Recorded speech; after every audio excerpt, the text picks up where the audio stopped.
नमस्कार मंडळी, मी कांचन नवमिस किचन मराठीमध्ये तुमचं स्वागत आहे। आपण आज बघणार आहोत खजूर आणि ड्रायफ्रूटचा रोल। हा रोल खूप कमी सामानात रेडी होतो, त्याचबरोबर खूप सॉफ्ट पण बनतो आणि टेस्टी पण। व्हिडिओ शेवटपर्यंत बघा। चला तर रेसिपीला सुरुवात करूयात। इथे घेतले आहेत खजूर। खजूरच्या मी सगळ्या बिया काढून घेतलेल्या आहेत।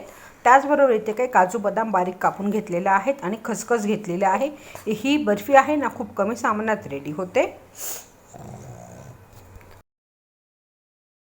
सर्वात आधी आपण जे काजू बदाम घेतले होते ना, ते थोडेसे रोस्ट करून घेणार आहोत। हार्डली 2 ते 3 मिनिटं रोस्ट करायचे आहेत। ते लगेच रोस्ट होतात, आपण त्यांना काढून घेऊयात। त्याचबरोबर जी खसखस घेतली आहेत ना, पॉपी सीड्स, ती पण भाजून घेऊयात। हिला फक्त आपल्याला साधारणतः 1 मिनिट भाजायचं आहे आणि ती पण काढून घेऊयात।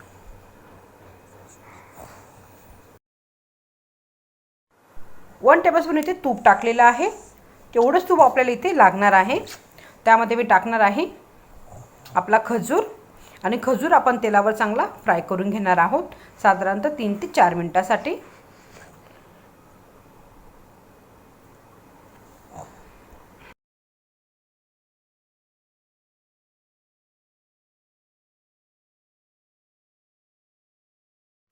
खजूर पण इथे आपला चांगला फ्राय झालेला आहे। आता त्यामध्ये मी टाकणार आहे आपले ड्रायफ्रूट्स, मिक्स करून घेऊयात।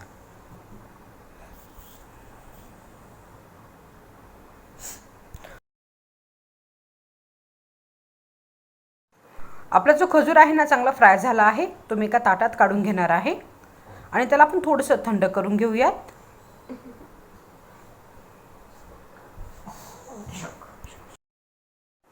खजूर थंड झालेला आहे आणि थंड झाल्यानंतर आपण त्याचा एक रोल बनवून घेणार आहोत ह्या प्रकारे।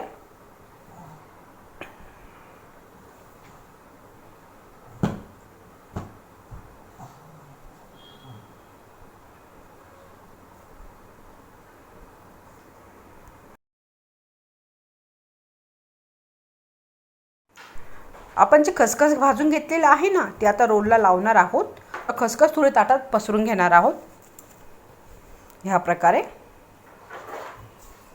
जो आपण रोल बनवला आहे ना, त्याला खसखस लावून घेणार आहोत। इझिली खसखस आपल्या रोलला चिटकते।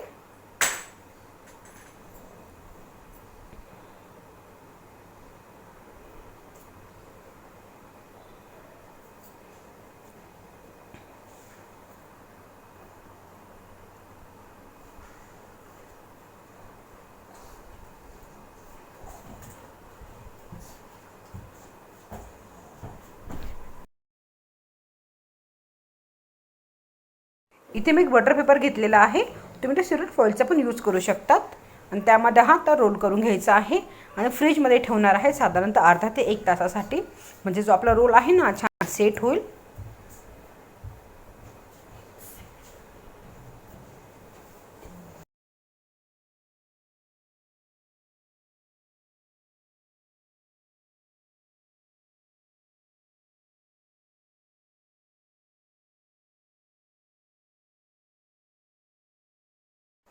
एक ते 1.5 तास झालेला आहे।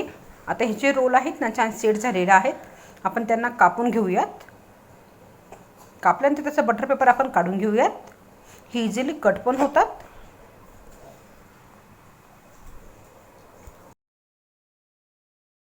चला तर मंडळी, इथे मस्तपैकी आपली सॉफ्ट अशी आणि टेस्टी खजूर रोल खाण्यासाठी रेडी झालेले आहेत।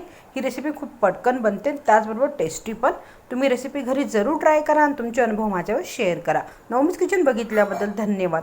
व्हिडिओ आवडला तर लाईक आणि शेअर जरूर करा आणि माझ्या चॅनलला सबस्क्राईब करायला विसरू नका।